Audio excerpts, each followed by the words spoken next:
देख सकते हो दोस्तों, यहाँ पर हम आए हैं और बहुत अच्छा यहाँ पर व्यवस्था किया गया है। और देख सकते हो दोस्तों, सब लोग यहाँ खाना खा रहे हैं। बहुत अच्छा नेता ने व्यवस्था यहाँ पर किया है। लेडीज और जेंट्स का अलग अलग किया गया है।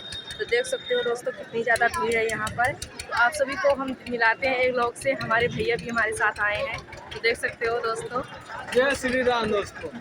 तो दोस्तों अवध प्रिया भौजी को देख लीजिए और यहाँ पर आई हैं वीडियो बनाने, तो इनको लाइक करिएगा, सपोर्ट करिएगा पूरा। ज़्यादा से ज़्यादा वीडियो को शेयर कर दीजिए आप सब लोग। यहाँ पे भंडारा चल रहा है, चलते हैं, हम खाते हैं और प्रिया भौजी भी खाएंगे साथ में। तो चलिए, और हंस रहे हैं देखकर।